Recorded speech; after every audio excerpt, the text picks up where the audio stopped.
아멘. 네.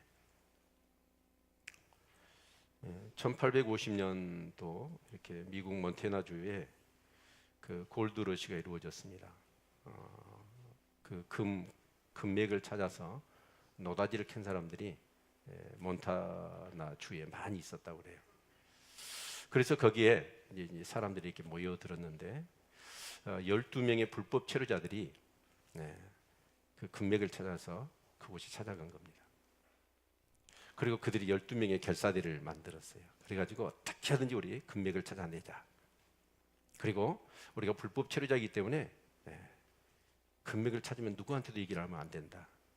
오히려 금은 고사하고 우리가 감옥에 갈 수 있다. 이렇게 계약까지 철저히 맺어가지고 정말 다른 사람보다도 몇 배로 열심히 막 금을 찾은 거예요. 정말 밥도 물도 마시는 것도 거의 최소한으로 줄이고 모든 잠도 시간도 줄여가면서 금맥을 찾았어요. 드디어. 근데 그 금맥을 찾아가지고 더 이상 이렇게 뭔가를 할 수가 없었습니다. 너무 에너지가 다 낭비가 돼가 고갈돼가지고 그래서 그걸 덮어놨습니다. 덮어놓고는 이제 그들이 휴식도 취하고 또 보급품도 이제 얻기 위해서 이제 그 멀리 떨어져 있는 이제 그런 이제 마을로 가가지고 보급품을 사러 간 거예요. 그러면서 서로 이제 약속을 하는 거예요. 야, 우리 금맥 찾은 거 절대로 말하면 안 된다. 그러면 우리는 우리가 찾아서 그렇게 고생한 금맥은 고사하고 우리 감옥에 간다. 절대로 우리 발설하면 안 된다. 그렇게 약조를 한 거예요. 그래서 이 사람들이 이제 보급품을 이제 이렇게 구하러 그 동네에 갔어요. 가서 그 보급품을 다 이제 이렇게 생필품들 이제 구입해가지고 날이 저물어서 하루를 거기서 먹었습니다. 서로 확인을 하는 거예요. 너 말 안 했지? 말 안 했지? 그래서 다음날 아침에 이제 다 챙겨가지고 여관에서 나와서 딱 출발을 하려고 하는데 마을 사람 한 100명이 따라 나서려고 채비를 딱 하고 있는 거예요. 그러니까 이제 그 사람들끼리 뭐냐면 분란이 일어난 거예요. 아니, 누가 발설했어? 서로 막 책임을 추궁하는 거예요. 근데 누구도 발설을 안 한 겁니다. 그래가지고 그 사람들이 이제 따라 나선다고 그래. 아니, 당신들 왜 그러냐 그러니까 아니, 당신들 따라가서 금킬려고 그런다고. 그러니까 이제 아니, 누가 말했냐 그랬어. 근데 그 사람이 누구한테도 듣지 않았다. 니네 얼굴이 써졌더라. 그 얘기를 한 거예요. 여러분, 금맥을 찾은 사람이 아무리 여러분 말로 안 한다고 여러분 그렇게 다짐을 했다 할지라도 얼굴이 어째요? 딱 보면 알잖아요. 그 사람이 따라 나선 거예요. 근데 우리 한번 생각해 봐야 돼요. 골로새서 2장 3절의 말씀을 보니까 그리스도 안에는 지혜와 지식의 모든 부하가 감추어져 있습니다. 아멘을 하셔야 돼요. 그리스도 안에는 지혜와 지식의 모든 부하가 감춰져 있대요. 그런데 여러분 어때요? 그 그리스도 안에 감춰져 있는 지혜와 지식의 부하를 여러분 발견하셨죠? 오메 아멘이 안 나오시네. 발견 못 하셨구나. 발견하셨죠? 예. 그러면 여러분 얼굴이 써졌어야 돼요. 다시 우리 옆 사람 얼굴 봐보세요. 진짜 천국을 그 금맥을 발견한 사람인가 아니면 지옥에서 출장 나온 사람 얼굴이. 자, 옆 사람 한번 봐보세요.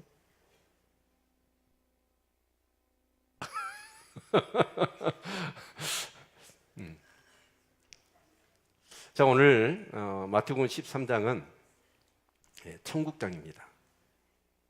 제가 발음이 안 좋아서 먹는 천국장이 아니고 천국 하나님의 나라에 대한 비유가 8가지로 기록되어져 있어요. 예수님께서는 어제 세리요한의 뒤를 이어서 세례를 받고 공생의 사역을 시작하시면서 회개하라 천국이 가까웠다 말씀을 선포하시고 이제 예수님이 그 하나님 나라가 임한 것을 말씀을 천국 복음을 증거하셨을 뿐만 아니라 여러 가지 하나님의 나라가 임했다는 그런 증거들이 능력 가운데 나타난 것이죠. 그래서 사람들은 어떻습니까? 그 천국 복음을 듣고 막 깜짝깜짝 놀랍니다. 지금까지 이런 말씀을 들어본 적이 없어요. 그리고 정말 손 마른 자가 고침을 받고 귀신 들려서 눈 멀고 벙어리 된 자가 고침을 받고 완전히 회복되는 거예요.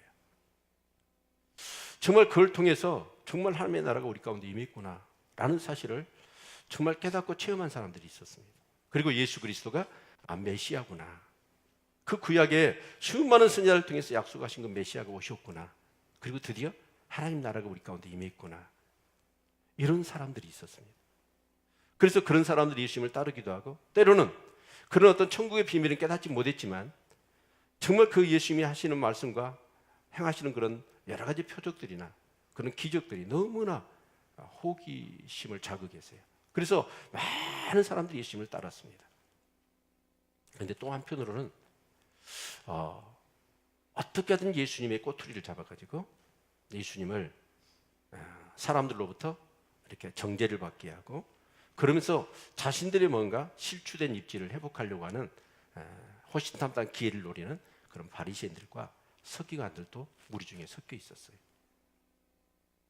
그런 대상을 향해서 이제 예수님은 천국이 이와 같다라고 하시는 이 천국의 말씀을 13장에서 이렇게 선포하고 계시는 것입니다.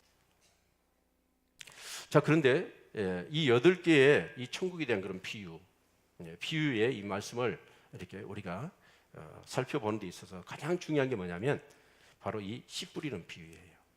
자, 마가복음 4장 14절 우리 같이 한번 볼까요? 마가복음 4장 14절 말씀을 보도록 하겠습니다.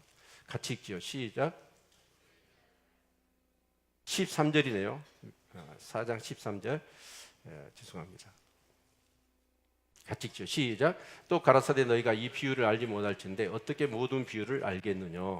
그러니까 이 비유의 첫 천국 비유에 여러 가지 비유의 말씀이 있는데, 이 처음 씨 뿌리는 비유의 천국 비유를 알지 못하면, 이해하지 못하면 나머지 비유의 말씀도 이해할 수 없다라는 거예요. 그만큼 천국, 어떻게 보면 이 복음의 비밀을 깨닫는 데 있어서의 이 씨 뿌리는 비유는 관문과 같아요. 그래서 매우 중요한 것이죠. 자, 그런데 우리가 기억해야 될 것은 뭐냐면 이 천국을 예수님은 비유로 말씀하셨어요. 그래서 제자들이 왜 비유로 말씀하십니까? 라고 이렇게 묻습니다. 그래서 우리가 거기에 대한 답을 우리가 찾아볼 때 마태복음 11장 25절로 27절 말씀을 같이 한번 볼까요? 네, 같이 읽습니다. 시작. 그때 예수께서 대답하여 가라사대 천지의 주제이신 아버지여, 이것을 지혜롭고 슬기는 자들에게는 숨기시고 어린 아이들에게는 나타내심을 감사하나이다. 옳소이다. 이렇게 된 것이 아버지의 뜻이니이다. 내 아버지께서 모든 것을 내게 주셨으니 아버지에는 아들을 아는 자가 없고 아들과 또 아들의 소원대로 계시를 받은 자에는 아버지를 아는 자가 없느니라. 여러분, 이 천국의 이 비밀이 슬기롭고 지혜 있는 자들에게는 감춰졌대요. 그러나 어린아이 같은 자들에게는 나타내신 바 되었다. 그런데 그것이 하나님의 뜻이다 라고 말씀합니다. 여러분, 그래서 여러분 이제 예수님이 배에 오르셔서 이 천국 비유의 말씀을 증거할 때 그 앞에 있었던 많은 사람들이 있어요. 근데 그런 많은 사람들은 여러 유형의 그런 사람들이었습니다. 그런데 그 중에 특히 대제사장이나 제사장들이나 서기관이나 바리새인들, 이런 사람들도 그 무리 중에 섞여 있었습니다. 그런데 그런 사람들은 어쩌냐? 아무리 예수님이 메시아적인 사역을 감당하고 정말 그 하나님 나라가 임한 그런 표적들을 보여주어도 그들은 어째 예수를 메시아로 인정하지 않습니다. 그러니까 그들에게는 뭐예요? 세상에 대한 뭔가 지혜와 슬기롭다고 하는 사람들은 감춰져 있는 거예요. 그러나 정말 우리는 너무나 아무것도 모릅니다 라고 하면서 가난한 사람들, 겸손한 사람들, 어린아이 같은 사람들은 이 천국의 비밀이 보여지는 거예요. 그래서 우리가 여기 11절 말씀을 같이 한번 볼까요? 자, 13장 11절 같이 보도록 하겠습니다. 시작. 대답하여 가라사대 천국의 비밀을 아는 것이 너희에게는 허락되었으나 저희에게는 아니 되었으니. 여기서 너희에게는 허락되었으나 저희에게는 아니 되었다라고 말씀하고 있습니다. 여기서 무슨 말씀을 하고 있냐? 비밀이라는 말을 쓰고 있어요. 이 비밀이라는 말의 의미는 뭐냐면 미스테리온, 그런 뜻입니다. 그러니까 우리 비밀이라 할 때 영어로 얘기하면 세크리트 그러잖아요. 근데 세크리트는 뭐예요? 보안이 필요해요. 이걸 다른 사람이 알면 큰일 나요. 그래서 그것을 딱 감춰 놓은 거예요. 그게 비밀이잖아요. 근데 여기서 쓰는 이 비밀은 미스테리입니다. 미스테리. 미스테리는 뭐죠? 신비로운 일이 일어나요. 정말 내 눈앞에 신비로운 일이 일어나는데 그게 뭔지는 몰라요. 그럴 때 우리는 미스테리하다라고 얘기하지 않습니까? 그러니까 이 천국의 이 비유를 하나님께서 비밀처럼 비유로 이렇게 말씀을 하시는 거예요. 근데 그 이유가 뭐냐면 바로 지혜롭고 슬기로운 자들은 감추셔요. 안다고 하는 자들에게는 모르게 하시기 위함이고, 모른다고 하는 자는, 그러면서 알고 싶어 하는 자들은 알게 하시기 위해서 이 비유를 사용하신 것이다 라고 말씀합니다. 그래서 이 천국의 개념은 이 땅의 개념이 아니에요. 우리 인간의 이성의 개념이 아닙니다. 그렇기 때문에 이것을 설명하기가 어렵습니다. 그래서 어떤 이 땅의 어떤 그런 사건이나 상황이나 물건이나 그런 것들을 예로 들어서 비유로 천국을 이렇게 말씀하신 거예요. 그래서 이 비유를 통해서 이 천국의 비밀을 우리가 깨닫기 위해서는 우리의 어떤 그런 인간의 이성이나 지식 갖고는 안 되는 거예요. 그래서 우리 에베소서 1장 17절 말씀을 같이 한번 읽겠습니다. 시작. 하나님 영광의 아버지께서 지혜와 계시의 정신을 너희에게 주사 하나님을 알게 하시고. 여러분, 정말 하나님을 알 수 있는 것은 뭐예요? 우리 인간의 이성이 아니고 하나님께서 지혜와 계시의 영을 주셔야 되는 줄로 믿습니다. 지혜와 계시의 영이 임해야 돼요. 성령이 도와주셔야 돼요. 그런 자들은 어떠냐? 정말 어린아이 같은 자들에게 성령이 임하셔서 정말 예수 그리스도가 메시아고 그 예수 그리스도의 사역을 통해서 정말 하나님의 나라가 임했다는 것을 그들은 깨닫게 되는 거예요. 자, 그런 관점에서 오늘 본문의 말씀을 이렇게 놓고 보면 씨 뿌리는 비유예요. 근데 이제 우리나라 농사법하고 유대 땅의 농사법은 좀 차이가 있어요. 우리는 이제 다 이렇게 논이나 밭이 경계가 정해졌죠, 논둑으로. 그래서 우리는 씨를 어디다 뿌리죠? 그 논이나 밭에다 뿌려요. 근데 이 중동 쪽은 그렇지 않아요. 그냥 이렇게 그런 경계들이 없어요. 강야 같은 곳이잖아요. 그렇게 막 뿌려요. 뿌려놓고 어떻게 하냐면 밭을 그때 갈아. 그 사람이 다니는 길들을 놔놓고 그냥 이제 그 밭이라고 생각하는 그런 부분을 갈아가지고 이렇게 농사를 짓는 거예요. 그러니까 그냥 씨를 이렇게 뿌리는데 무작위로 뿌리는 거예요. 그러니까 어떤 씨는 길가에 떨어지기도 하고 어떤 건 돌짝밭, 가시밭, 그리고 어떤 것은 옥토에 떨어지기도 하는 거예요. 그래서 오늘 여기 본문의 말씀을 보면 이 씨를 뿌리는데 그 씨는 4곳에 떨어집니다. 자, 첫 번째가 길가, 두 번째는 돌짝, 세 번째는 가시밭, 네 번째는 옥토입니다. 자, 그런데 여러분, 우리가 한번 기억해 두어야 될 부분이 있는데, 여러분, 우리가 농사를 짓기 위해서는, 농사를 잘 짓기 위해서는 어떻게 해야 되죠? 씨하고 밭을 얘기할 때 씨도 좋아야 되고 밭도 좋아야 되죠.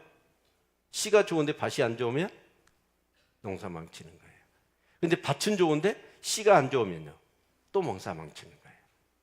그래서 씨도 좋고 뭣도 좋아야 돼요? 밭도 좋아야 돼요. 우리 옆 사람 인사합니다. 씨도 좋고 밭도 좋아야 합니다. 네.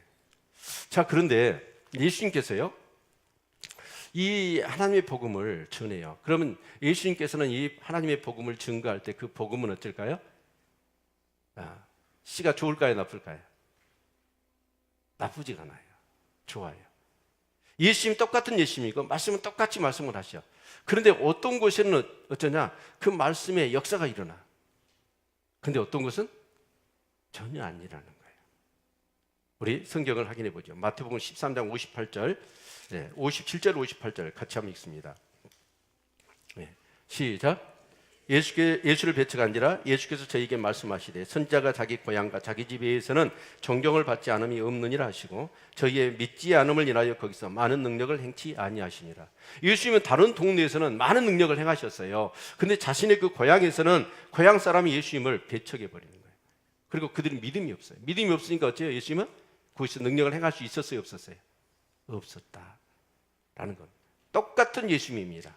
근데 어떤 곳에서는 기도를 하고 말씀을 전하고 사역을 했을 때 능력이 나타났어요. 그런데 어떤 건 전혀 능력이 나타나지를 않은 것입니다. 우리 사도행전 14장 8절로 10절 말씀을 같이 볼까요? 같이 읽겠습니다. 시작. 루스드라의 밭을 쓰지 못하는 한 사람이 있어 앉았는데 나면서 안전병이 되어 걸어본 적이 없는 자라. 바울의 말하는 것을 듣거늘 바울이 주목하여 구원받을 만한 믿음이 그에게 있는 것을 보고 큰 소리로 가로되 내 발로 바로 일어서라 하니 그 사람이 뛰어 걷는지라. 여러분, 나면서부터 안전병이 되어가지고 이 사람 걸어본 적이 없어요. 근데 예수님이 딱 보니까 그 사람에게 뭐가 있어요? 구원 얻을 만한 믿음이 있는 거예요. 그래서 바로 그 밭이 어떤 밭이라는 거예요? 옥토와 같은 밭이라는 거예요. 그래서 예수님이 기도를 했더니 그 사람이 어째요? 안전병이가 걷게 되더라는 거예요. 자, 여러분, 우리가 그렇습니다. 불도 그렇죠. 불이 세냐 약하냐 그것도 중요해요. 그러나 그 불을 이렇게 밭에서 불을 던기는 그 매개체가 뭐냐에 따라서 굉장히 차이가 많이 납니다. 자, 우리 한번 볼까요? 자, 불은 똑같은 불이라고 합시다. 그러면 그 불을 여러분 가까이 대기만 해도 확 불이 그냥 피어오르는 게 있죠. 뭐죠? 휘발유나 신나 같은 거.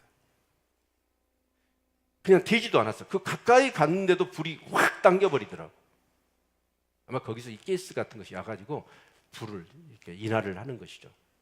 근데 경유하고 등유는 어쩌든가요? 옛날 우리 석유 걸로 떼봤죠.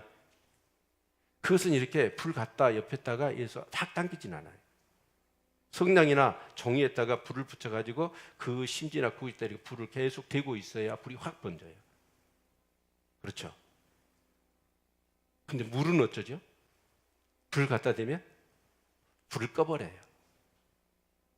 불은 똑같은 불이야.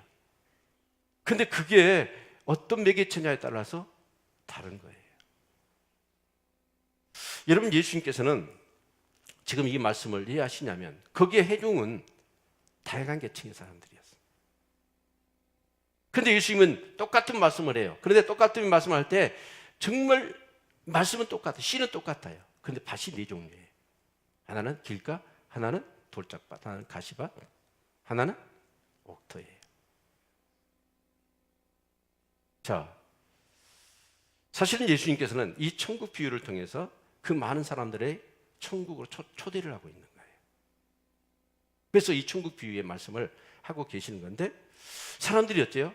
그 마음의 상태에 따라서 그 천국을 받아들이고 비밀을 깨닫고 열매를 맺는 사람이 있는가 하면 어떤 경우는 반응이 전혀 없어요. 또 어떤 경우는 반응은 해요.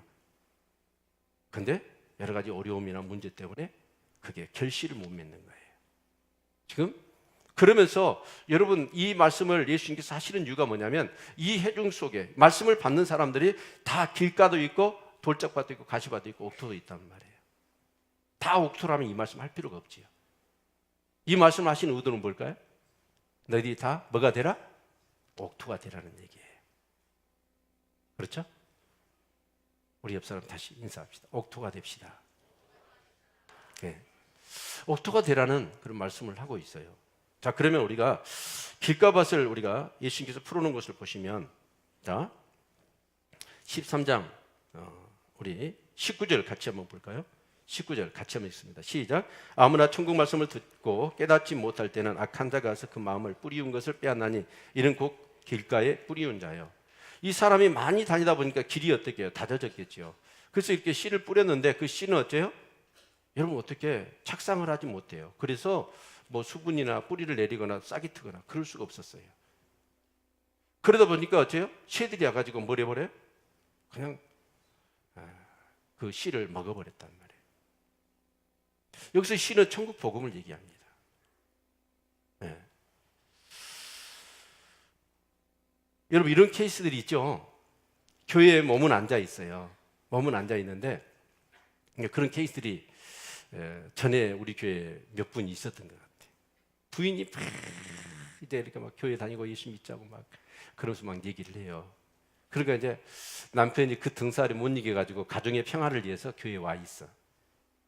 근데 교회에 와 있는데 몸은 와 있는데 마음은 어디가 있어요? 세상에 가 있어. 그래가지고 하나님의 말씀이 도저히 들어가야 안 들어가요? 전혀 안 들어가. 몸만 왔다가 가는 거예요. 그게 바로 길가밭이에요.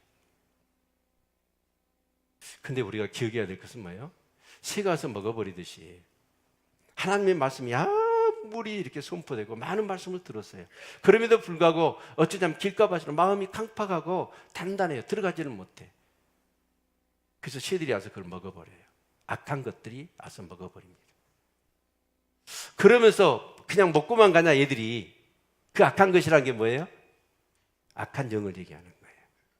악한 영들이 와가지고 우리 가운데 뭘 집어넣어버려요? 악한 것을 집어넣어버려요. 우리 요한복음 10장 10절 같이 말씀을 볼까요? 자, 요한복음 10장 10절 같이 읽습니다. 시작. 도적이 오는 것은 도적질하고 죽이고 멸망시키려는 것뿐이요 내가 온 것은 양으로 생명을 얻게 하고 더 풍성히 얻게 하려는 것이라. 예수님이 오셔서 천국 복음을 전해주고 그 천국의 비밀을 깨닫게 하고 그 천국의 비밀을 통해서 놀라운 하나님의 그런 속죄와 그리고 거듭남과 영생의 축복을 주기를 원해요. 천국을 주기를 원해요. 그런데 도적은 뭐하냐? 와가지고 도적질하고 죽이고 멸망시킨다는 거예요. 우리 성경을 보면 가룟 유다를 우리가 볼 수 있습니다. 가룟 유다는 똑같이 예수님의 제자들과 함께 여러분 3년 동안 동고동락하면서 여러분 예수님의 모든 그런 사역에 동참했습니다. 그런데 나중에 그 가룟 유다의 마음 가운데 사단이 와서 예수팔 생각을 집어넣었다고 얘기합니다. 그래서 가룟 유다는 여러분 자기가 몸으로 예수를 팔기는 했지만 사실은 그 단초는 뭐예요? 악한 영이 가룟 유다의 마음속에 예수를 팔 생각을 집어넣어버린 거예요. 여러분 어떤 곳에 이렇게 축사를 하는 곳이 있었습니다. 축사가 일어나는데 그때 이제 한 분이 있죠. 이렇게 그 축사 현장에 저 중삼층에서 이 현장을 바라보는데 이분이 영안이 열린 분이에요. 근데 거기 이제 축사를 받는 가운데 악한 영들이 그렇게 막 나가더래요. 그래서 그 악한 영들이 뭐라고 얘기하냐면 내가 지금까지 몇 사람을 자살시켜서 죽였다. 그렇게 얘기를 하더래요. 여러분 악한 영이 우리 가운데 그렇게 역사합니다. 여러분 우리는 육적으로는 나는 누구도 소유가 아니야. 나는 나야. 그렇게 얘기할지 모르지만 영적으로는 정확하게 중간 상태가 없습니다. 하나님의 백성이든지 어둠의 자식이든지 둘 중에 하나예요. 근데 악한 영들이 끊임없이 우리 영혼을 어떻게 해요? 하나님은 정말 우리를 천국으로 초대하기를 원하시고 이 천국의 비밀을 깨닫기를 원하셔. 그래서 예수님은 말씀하시는데 여러분 사단이 계속해서 그런 씨를 복음의 씨 말씀들을 뺏어가 버리는 거예요. 그리고 그 속에 따른 뭘 갖다 주는 거예요? 악한 것을 갖다 주는 거예요. 그래서 도적질하고 죽이고 멸망시키려는 거예요. 여러분 영적인 부분에 눈이 떠질 수 있기를 축원합니다.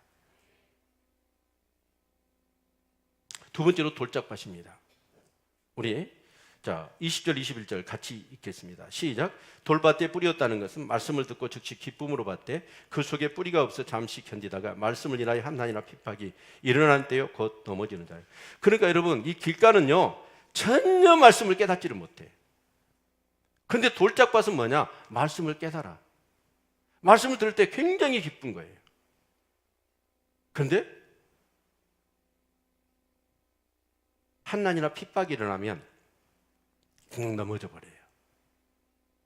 이런 케이스가 어떤 케이스일까요? 네. 꼭 거기다 이렇게 맞출 수는 없지만 어떤 분이 이렇게 막 전도를 받고 머뭇거리다가 교회를 나왔어요. 교회를 나와서 이렇게 예배에 참석하는데 찬양을 통해서 너무 은혜가 되는 거예요. 눈물이 막 쏟아져. 그리고 이제 말씀을 들었는데 말씀이 너무나 감동적이에요. 진짜 이 땅 아래에서는 들어본 적이 없는 말씀이 너무나 꿀송이처럼 탔어. 그게 너무 기뻤어요.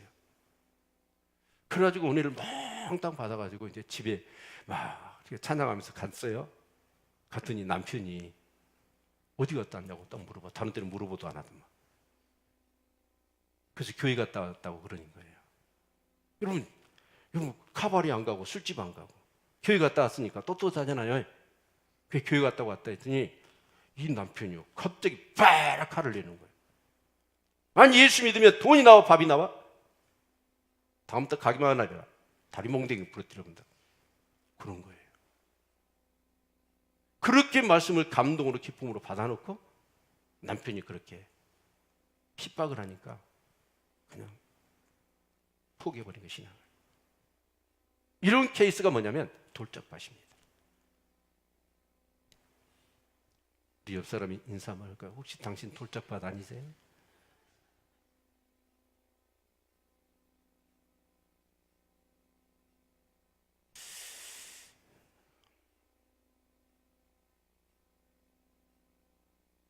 전에 이런 분이 있었어요.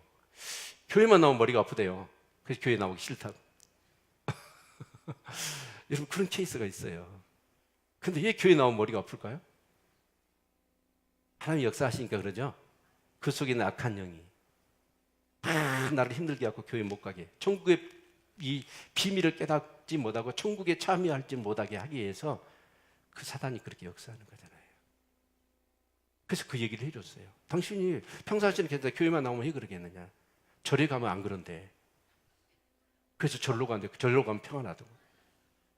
그렇죠. 거기는 자기 마귀 우상에 소굴이고 악한 영들이 소굴인데 가만히 있죠. 근데 뺏길 것 같으니까 그 악한 영이 그 안에서 몸부림치는 거예요. 우리 마태복음 5장 11절로 12절 말씀 같이 볼까요? 같이 읽습니다. 시작. 나를 인하여 너희를 욕하고 핍박하고 거짓으로 너희를 거스려 모든 악한 말을 할 때에는 너희에게 복이 있나니 기뻐하고 즐거워라. 하늘에서 너희의 상이 큼이라. 너희 전에 있던 선지자들을 이같이 핍박하였느니라. 여러분, 이렇게 사람들이 핍박을 하고 그럴 때 어떻게 하라는 거예요? 즐거워하고 기뻐하래요. 왜 그래요? 내 믿음이 진짜거든요. 그러니까 사단이 내가 진짜 구원 못 받고 천국에 못 들어가게 하려고 막 그렇게 우리를 공격하는 거예요. 근데 교회를 몇십 년 다녀도요, 이런 핍박과 한난이 없으면 어때요? 내가 날라리 신자인지도 몰라. 그렇죠? 여러분, 이런 사람이 있습니다. 정말 사이가 좋았어요. 감도 쓸개도 내줄 것 같았어. 그렇게 사이가 좋았는데 어느 날 내가 교회를 다니고 예수를 믿는다는 얘기를 했더니 그 사람이 버럭 칼을 내고 그러면서 막 절교를 선언하고 너 같은 인간 안 만난다고 그러는 거야. 아무리 생각해 봐도 그 사람들이 잘못한 것이 하나도 없어. 딱 있다면 내가 교회 다니는 거예요. 예수 믿는 것밖에 없어. 그런 사람이 있어요, 없어요? 있어요. 여러분, 그런 사람 안 만나기를 바랍니다. 근데 이 영적 싸움이기 때문에 어쩔 수 없어요. 증거도 없이, 미운 것도 없이, 아무것도 없는데 단지 예수 믿는다는 것 때문에 막 핍박하고 우리를 힘들게 해요.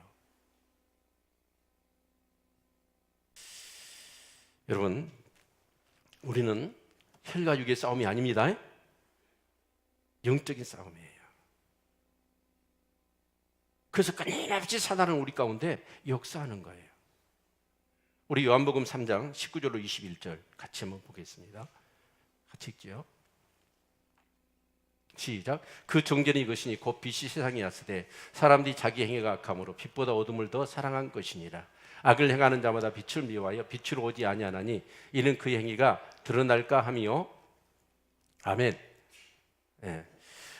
우리는 어쩌면 빛과 어둠이라는 거예요. 영적 전쟁.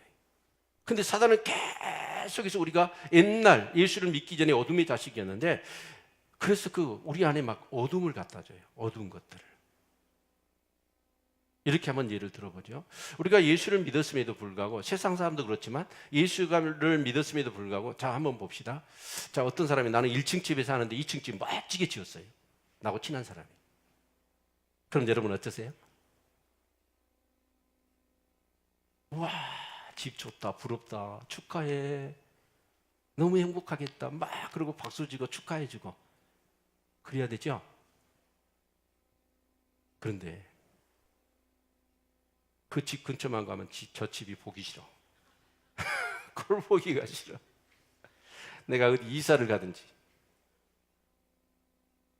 여러분, 그런 어떤 좋지 않은 생각, 감정이 우리 가운데 막 일어나요. 나하고 관계없는 사람은 괜찮아. 근데 나하고 친했던 사람이 뭔가 좋은 차를 사. 그럼 갑자기 배가 아파. 그 차만 보면 소화가 안 돼. 밥맛이 없어져. 좀 그러다가 죽었대요. 밥맛이 없으면 죽어야지. 왜 그럴까요? 우리 안에 어둠에 영이 역사를 하고 있는 거예요. 그럴 때 우리는 어떻게 해야 돼요? 그걸 대적할 수 있는 힘이 있어야 돼요. 믿음이 있어야 돼요. 근데 그걸 허용해버리면, 거기에 동의를 하고 허용하고 그러면서 막 시기 질투를 해보세요. 그러면 시기 질투가 새끼를 친다고. 그래서 우리 안에 완전히 견고한 진이 만들어져 버려요. 사단이 노린 게 그거거든요. 그래서 여러분 도적질하고 죽이고 멸망시키려는 거예요. 아멘. 여러분, 세 번째는 뭐냐면 가시밭입니다. 가시밭은 어쩌냐면 이게 싹만 튼 게 아니에요. 자라요. 무성하게 자라. 그런데 이게 한참 자라다 보니까 어쩌면 가시밭이니까 가시가 막 찔러요. 줄기도 찌르고 잎도 찌르는 거예요. 그러니까 어째요? 이 가시, 자라지를 못하는 거예요. 열매를 못 맺는 거예요. 자라기는 하는데. 근데 성경은 그걸 어떻게 말씀하시냐면 22절 볼까요? 22절 같이 읽습니다. 시작. 가시떨기에 뿌렸다는 것은 말씀을 들으나 세상의 염려와 재리의 유혹에 말씀이 막혀 결실치 못하는 자예요. 여러분, 가시떨기에 떨어졌다는 것은 뭐냐면 말씀을 들어요. 깨달아요. 근데 문제는 뭐냐면 세상의 염려와 재리의 유혹에 말씀이 막혀 결실을 못하는 거예요. 그게 뭐예요? 세상의 염려, 어떻게 먹고 살아야 돼? 재리의 유혹, 물질에 대한 유혹. 그래서 오늘 지금 이렇게 말씀을 듣고 있으면서도 오늘 주일날 특근을 하면 따블인데 막 이런 생각을 하고 있고, 자꾸 어떻게 하면 예수를 믿어서 그냥 대박을 터뜨릴까, 복을 받아서 막 그런 생각을 하는 케이스. 그러다가 물질의 그런 어떤 그런 유혹이 오면 그냥 신앙 포기하고 물질 따라가 버려요. 그런 케이스라고 할 수가 있을 것입니다. 예, 제가 그 대학교 다닐 때 내 친한 친구를 전도를 했어요. 교회를 좀 다니다가 이렇게 제법 성실하게 이렇게 잘 다니더라고요. 근데 이제 그 어느 날 부흥회가 있었어요. 저는 이제 성가대석에 이렇게 딱 앉아가지고 계속해서 이제 이렇게 집회를 하는 중에 강사 목사님 보고 그 친구 보고 강사 목사님 보고 친구 보고, 근데 그 친구가 은혜를 좀 받더라고. 그래가지고 너무 기뻤어요. 근데 그 강사 목사님이 잠깐 헌금 얘기를 해. 그냥 뭐 이렇게 많이 하지도 않았어. 짧게 헌금 얘기를 했는데 그러고 나서 봤더니 걔가 사라져 버렸어.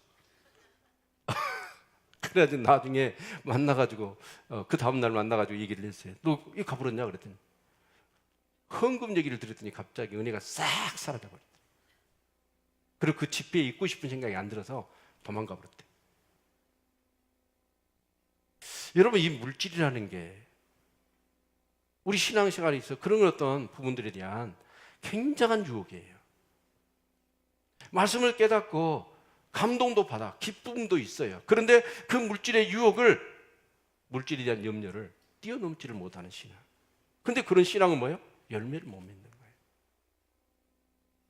여러분, 우리가 헌금과 관련해서 우리 한번 생각해 봅시다. 하나님이 빚내가지고 헌금하는 거 좋아하시겠어요? 네? 여러분이 막 힘들고 어려운데 여러분 그렇게 헌금을 하나님이 강요하시겠냐고.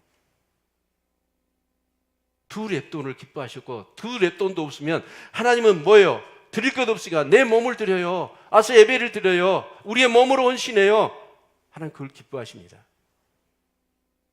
헌금보다 귀한 게 기쁨이에요. 아멘. 그래서 여러분, 내가 물질이 어려워요, 힘들어요 그러면 헌금 안 해도 돼요. 그냥 아주 하나님 앞에 막 뜨거운 마음으로 예배하고 찬송하고 이러면 그러는 거, 오히려 그걸 하나님이 기뻐하신다. 이런 예를 한번 들어볼까요? 이번 설 때 어떤 집에 이제 큰딸이 다 엄마한테 와요. 그리고는 봉투를 이만큼. 어머니 정말 감사해요. 그래서 제가 남편하고 얘기해가지고 어머님 이렇게 좀 쓰시라고 이렇게 용돈을 준비했다가 좋은 일에, 그리고 맛있는 거 사드시고 그러시라고. 그러니까 얼마가 얼마나 기뻐요. 돈 주면 기쁘잖아요. 그래서 이 자식, 여자식 결혼시키면 끝난 줄 알았더니 이렇게 막 용돈을 갖다 주니까 너무 행복하네, 그런 거예요. 그리고 호주머니에다 딱 놓고 있는데 둘째 딸이 딱 들어와. 둘째 딸 봉투를 주는 거예요. 봉투를 주는데 뭐 울어. 엄마 그러면서 울면서 내가 엄마 용돈을 만들려고 일주일 굶었다고. 그래가지고 그거 가지고 엄마 용돈 드린다고. 여러분, 자식이 굶어가지고 용돈 준 걸 그 어머니가 기뻐하시겠어요? 큰딸이 준 것까지 줘가지고 아니 굶지 말고. 자식이 괴로운데 어느 부모가 즐거울겠어요? 하나님도 마찬가지예요. 하나님의 자식이 힘들어하는데 하나님이 뭔가를 요구하시겠어요? 여러분, 이 물질에 대한 분명한 간을 여러분 가지실 수 있기를 바랍니다. 네. 자, 그런데 우리가 이제 오늘 이 본문의 말씀, 이제 마지막 이제 옥토인데요. 옥토에 대한 얘기를 하기 전에 우리 한번 생각을 해봐야 됩니다. 세상에는 사람이 세 가지로 분류할 수 있어요. 각자 기준에 따라서 분류는 다르지요. 그런데 신앙의 관계에 대해서 우리가 분류를 한다면 첫 번째는 불신자입니다. 두 번째는 신자입니다. 세 번째는 제자입니다. 불신자는 아예 뭐 이렇게 하나님을 안 믿는 사람이죠. 그런데 신자는 누구냐? 바로 교회를 다닌 사람을 신자라고 그래요. 근데 그 신자는 누구냐면 베드로 얘기를 들어봅시다. 제자 얘기를 해보죠. 베드로가 갈릴리 바다에서 고기 잡을 때는 불신자였어요. 근데 그 형 안드레를 통해서 이제 예수님께 전도가 되잖아요. 네. 그래서 전도가 돼가지고 예수님을 따라요. 그때는 베드로는 신자입니다. 그런데 그 복음서에 이 베드로 제자들은 어쩌냐? 항상 누가 크냐 하는 싸움을 싸웠습니다. 그리고 문제만 있으면 어째요? 예수님을 떠나려고 했던 사람들입니다. 그런데 제자들은 누구냐면 성령으로 거듭난 사람입니다. 베드로가 오순절에 마가의 성령의 다락방의 성령의 충만한 은혜와 거듭남 속에서 이제 베드로는 놀랍게 바뀝니다. 한 번 설교로 3,000명, 5,000명 회개하고 돌아오는 그런 역사가 일어나 버리죠. 그때 베드로를 제자라고 얘기하는 거예요. 자, 그러면 우리 이 신자들은 오늘 이 씨 뿌리는 비유로 놓고 본다면 길가나 돌짝반이나 가시밭에 해당되는 사람이 신자입니다. 옥토는 뭘까요? 제자예요. 그러면 이 옥토와 이 제자와 신자, 그러니까 옥토와 길가나 돌짝밭이나 가시밭이 차이는 뭘까요? 열매를 맺느냐, 열매를 맺지 못하느냐 라로 구분을 할 수 있겠죠. 그렇죠? 예. 자, 여러분 한번 생각해 봅시다. 오늘날 한국 교회가 신자들은 많아요. 그러나 제자들은 없어요. 교회는 다녀요. 신앙생활을 해요. 근데 그들은 어쩌냐? 여전히 길가나 돌짝반이나 가시밭 그런 상황이 생기면 이 사람은 넘어져 버려. 어떤 분은 교회를 나와요. 그래서 제법 신앙생활을 해. 근데 점심시간에 일이 벌어졌어. 밥 먹으려고 줄 서 있는데 누가 딱 새치기를 한 거예요. 그걸 보더만 이분이 그러는 거예요. 이래서 나는 교회 다니기 싫어. 그러고 교회를 안 다녀버려. 이게 뭐예요? 돌짝밭이잖아요. 주차하는데 내가 딱 되려고 그랬어. 근데 누가 와서 싹 돼버려. 저 꼴 보기 싫으니까 교회 안 다녀버려. 아기를 데려왔어. 근데 그날 일이 추웠는가 봐. 그렇게 아기가 교회 나와서 감기 걸려버렸어. 아기 감기 걸렸다고 교회 안 나와버려. 이게 돌짝밭이죠. 진짜요. 이렇게 부인이 그렇게 눈물로 기도하고 어떻게 떼었고 남편이 교회 나오기 시작했어. 근데요, 그 남편들의 행세가 어쩌죠? 엄청나게 교회 나와주는 것이 이시했다는 거잖아요. 그래가지고 주일날 아침에는 부인이 조심해야 돼. 뭐 하나 꽃들이 잡히면 그걸로 핑계대가지고 에이 이래서 교회 안 간다고 그래버리는 거예요. 그게 뭐예요?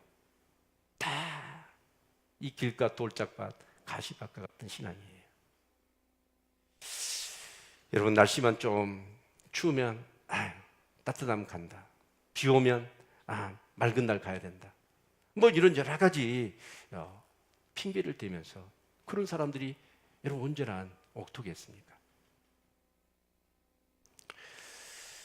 여러분, 사랑하는 성도 여러분, 정말 옥토 같은 신앙인들이 되시기를 바랍니다. 아멘. 그래서 옥토 같은 신앙은 누구냐면 우리 요한복음 3장 5절 볼까요? 요한복음 3장 5절 같이 보겠습니다.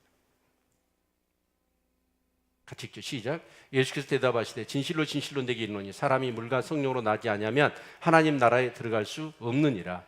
물과 성령으로 거듭나지 않는 사람은 아무리 교회를 열심히 다녀도 하나님 나라 갈 수 있을까요? 없을까요? 갈 수가 없습니다.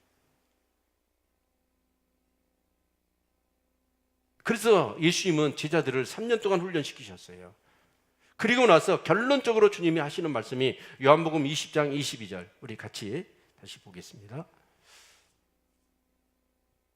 요한복음 20장 22절 같이 읽습니다. 시작. 이 말씀을 하시고 저희를 향하사 숨을 내쉬며 가라사대 성령을 받으라. 제자들한테 성령을 받으라는 거예요. 이요 그리스도의 복음, 하나님을 아는 것은 하나님의 지혜와 계시의 영이 성령이 도와주지 않으면 이 복음의 비밀을 깨달아 알 수가 없는 거예요. 그래서 성령으로 거듭나라라고 말씀하고 있는 겁니다. 제자들도 보십시오. 아니, 제자들이 아니라 우리의 경우를 놓고 보십시오. 저도 어려서부터 교회를 열심히 다녔습니다. 7살 때부터 초등학교 졸업할 때까지 7년 동안을 한 번을 결석을 안 하고 교회 가면 그렇게 즐거웠어요. 재밌었어요. 근데 제가 언제 거듭났냐면 청년 때였습니다. 그렇게 교회를 다녔어요. 근데 그 당시는 뭐냐면 제가 7살 이전에는 교회를 안 다녔으니까 불신자였죠. 근데 7살 때부터 교회를 다니기 시작했어요. 그래서 그때는 신자입니다. 근데 제가 청년 때 성령으로 거듭난 그 전까지는 신자였어요. 근데 성령으로 거듭나니까 정말 성령이 임하시니까 하나님께서 어떤 은혜를 주시냐면 막 내 심령 가운데 어떤 마음이 막 드냐면 성경을 보고 싶어지는 거예요. 막 기도를 하고 싶어져. 막 예배가 사모가 되는 거예요. 그리고 내가 막 기도하면서 기도하는 사람들이 보고 싶고 그리워지는 거예요. 그리고 예수 믿지 않는 사람을 보면 불쌍히 여겨져. 그리고 뭔가 전도를 하고 싶어져. 근데 이것은 누가 하락해서 한 게 아니에요. 성령님이 내 전 인격을 감동감화시켜서 마치 내 마음에서 우러나오듯이 자발적으로 자원해서 막 그렇게 하고 싶어지는 거예요. 그럴 때 신앙이 성장하더라고요. 여러분, 그래서 우리는 뭐냐? 성령으로 거듭나야 돼요. 그러면 이제는 뭐냐? 내가 하는 게 아니에요. 성령님이 나는 나를 부인하고 나만 죽이면 되는 거예요. 그러면 성령님이 나를 통해서 정말 이 천국에 그 죽어서 갈 천국을 이 땅에서도 경험하는 그런 은혜를 우리에게 주시는 것입니다. 아멘. 임용수 목사님이라는 분이 영락교회에 담임을 하시고 은퇴를 하시고 그 모세골이라고는 공동체를 세웠습니다.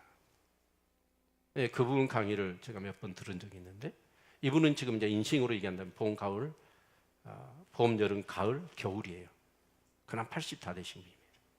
근데 공동체를 이루시면서 은퇴를 하셨는데도 불구하고 이분이 영성이 있으니까 많은 교회에 다니시면서 메시지를 전하시더라고요. 근데 그분의 메시지 속에서 정말 제가 크게 은혜를 받고 도전을 받은 말씀이 있습니다. 그게 뭐냐면 크리스찬은 나이 들어서 늙는 게 아니래요. 읽는 것입니다. 뭐라고요? 늙는 게 아니라고 읽는 것이다. 가이드 읽듯이. 그런데 그 읽는 게 어떻게 있냐면 박은 어쩌죠? 읽으면 읽을수록 겉은 단단해져 버려요. 그리고 속은 호응하니 비어버려요. 그런 익음이 아니고 석류 같은 익음을 얘기하시더라고요. 석류는 어쩌죠? 그 안에 알갱이들이 꽉 차요.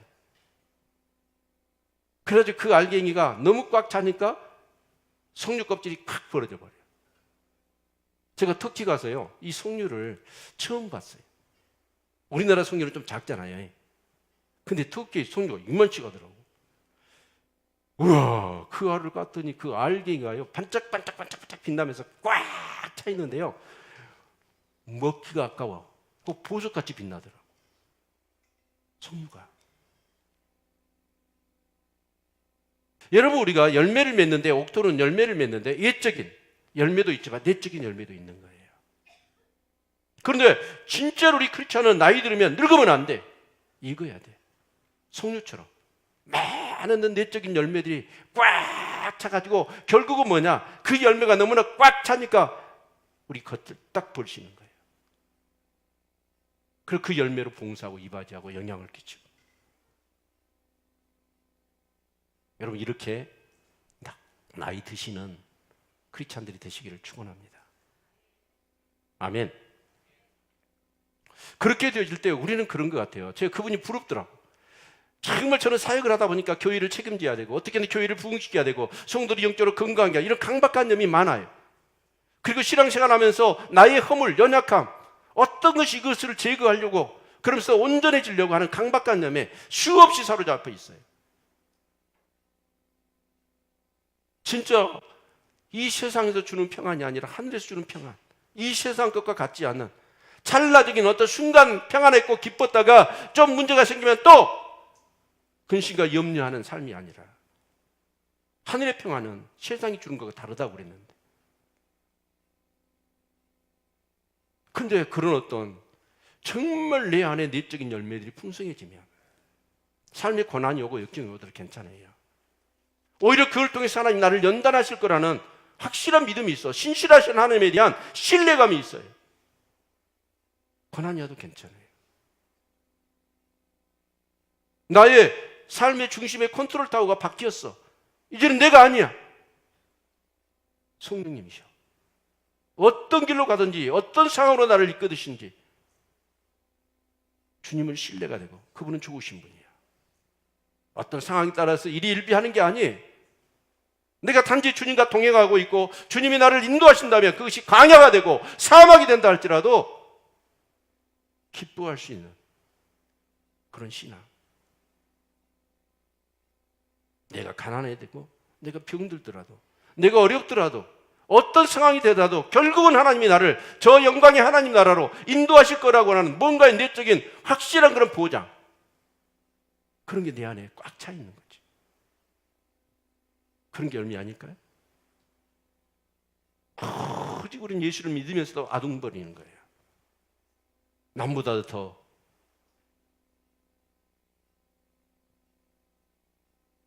그런 강박점, 자기라고 하는 감옥에서 벗어나는 거예요. 그러면서 정말 자유, 나 자유 얻었네, 너 자유 얻었네, 우리 자유 얻었네 라고 하는 성숙함에서 오는 그 복음의 그 비밀과 그 천국의 삶을 경험하면서 주어지는 그런 자유함, 이런 것이 있더라는 거예요. 여러분, 우리 느낌 맙시다. 익어갑시다. 열매 풍성한 삶. 세상 사람들이 범죄라고 할 수 없고 세상 사람들이 흉내낼 수도 없는 뭔가의 그 내적인 힘에 근거하여 그 평안. 초대교회 성도들은 그랬습니다. 핍박을 그들이 해놓고 오히려 칭송했어요. 그 핍박 가운데 사내 중내 울부짖고 비명 지르는 게 아니라 오히려 그 가운데서도 하나님이 주시는, 성령이 주시는 그 평안 속에서 오히려 찬송하고 기도하는 모습, 초연한 모습, 그런 모습을 보면서 사람들이 놀래버리는 거예요.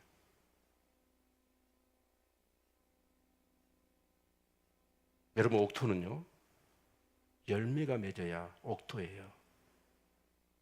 열매를 맺지 못하고 있다고 한다면 사실은 우린 길가밭이나 돌짝밭이나 가시밭이에요.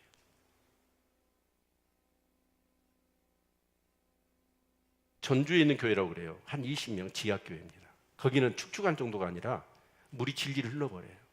물을 퍼내야 될 교회랍니다. 도저히 이런 교회는 부흥할 수가 없는 교회랍니다.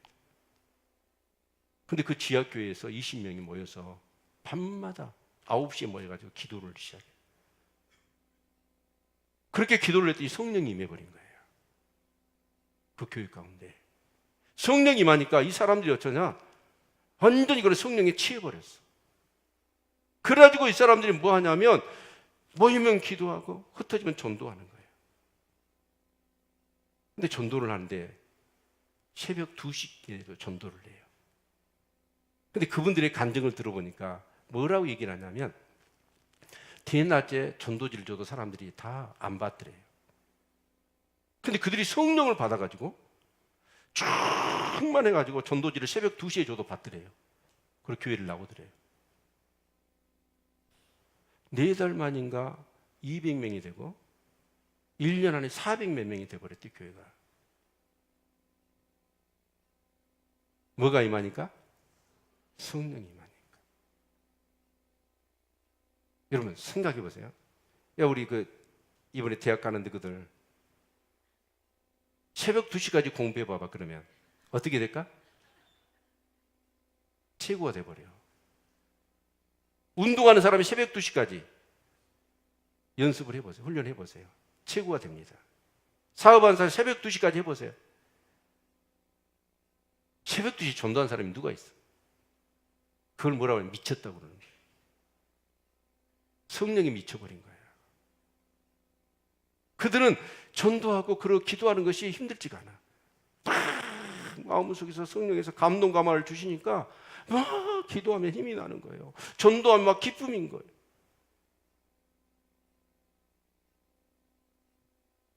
사실 이 곡식과 가라지 비유, 우리가 잘못 오해하는 부분이 많습니다. 똑같은 그 천국에 대한 비유이지만 상황은 달라요. 이 씨 뿌리는 비유에서 이 밭은 우리의 심령을 얘기한다면, 여기에서 이 가라지와 곡식의 비유에서의 그 밭은 어디냐면 세상을 얘기합니다. 그리고 씨를 뿌리는 자는 누구냐? 예수님이시고, 그리고 씨가 누구냐면 우리 예수님을 믿는 자들이에요. 그런데 밤에 예수님이 씨를 뿌려놨어. 근데 밤에 악한 것이 와가지고 그 씨 뿌린 데다가 가라지를 더 뿌려버린 거예요.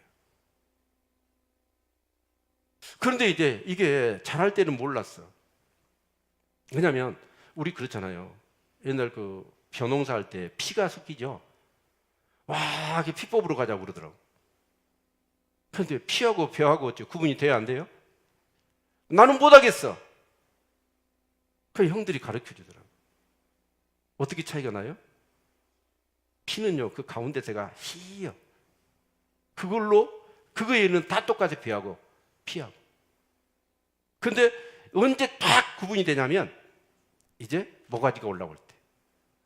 그럴 때 보면 피하고 벼가 딱 구분이 되는 거예요. 모가지가 올라오기 전에는 몰라. 똑같으니까. 그래서 사람들이 주님 앞에 가서, 아니 여기 지금 가라지가 이렇게 있다고, 가서 뽑을까요? 그랬더니 그 잘 때, 그러니까 밤에 가라지가 뿌린 거예요. 악한 것들이 와가지고. 거기 중동에는 그랬답니다. 이런 못된 사람이 있었대요. 누가 이렇게 씨를 뿌리잖아요. 근데 그 사람에 대해서 원한 있는 사람이 딱 그 사람 씨 뿌려놓으면 저녁에 가가지고 잡초 씨를 뿌려버리고 있다. 더 뿌려버리는 거예요. 그럼 농사 망쳐버리는 거잖아요. 근데 그런 어떤 상황적인 얘기예요.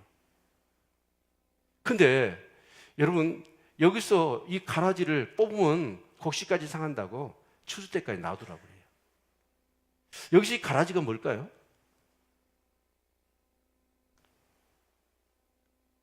어떻게 보면 이단을 얘기해요. 근데 그 이단들은 어떻습니까? 처음에는 우리 보통 교회하고 이단하고 가장 그럴싸할 때가 요즘은 그런 것 같아요. 꽃도요, 가짜가 진짜 같아. 이 이단들이 진짜 사랑이 넘쳐 뜨거워. 처음에 들어가면. 와, 저는요 충격을 받았어요. 제가 전에 교회에 다녔던 9년을 다녔거든요. 그리고 목포로 왔어요. 나중에 한참 후에 그 교회 소식을 들었어. 제가 굉장히 훌륭하게 받고 믿음이 좋고 내 마음속에 뭔가 존경했던 권사님이 계셨어요. 근데 그분이 신천지로 넘어가 버렸어요. 내가 청천벽력을 맞는 것 같더라고. 어떻게 그런 분이 이단으로 넘어가지? 우리 여기 쪽에 목포 나가다 보면 저기 뭐 그 어머님이 교회 있죠. 하나님의 교회. 네. 아니 거기서 하나님 아버지를 아버지라 안 하고 하나님 어머니라고 그래. 그러니까 어머님 교회에 그가. 근데 저는 처음에 그랬어요. 저 건물 확 그냥 망해보라고. 근데 절대 그들은 안 망해. 언제까지? 오히려 그 애들이 더 판을 쳐. 주님 오실 때까지. 오늘 성경 그렇게 얘기하잖아요.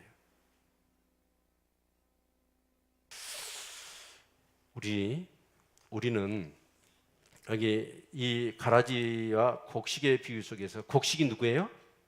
우리예요?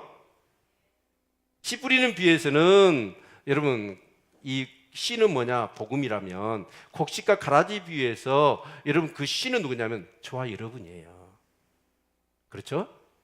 그래서 우리는 씨가 이 세상에 가라지하고 섞여 있어.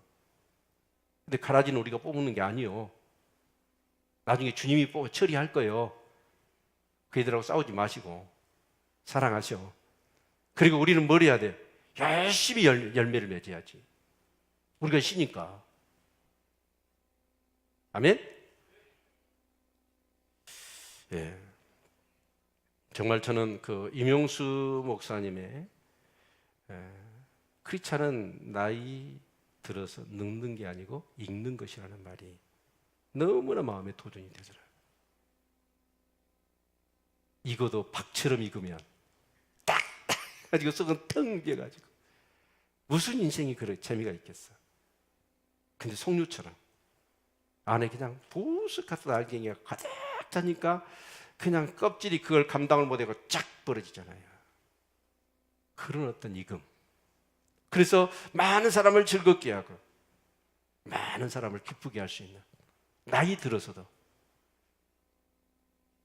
요양원에 가서 치매에 걸려가지고 똥오줌 바르지 말고, 아멘.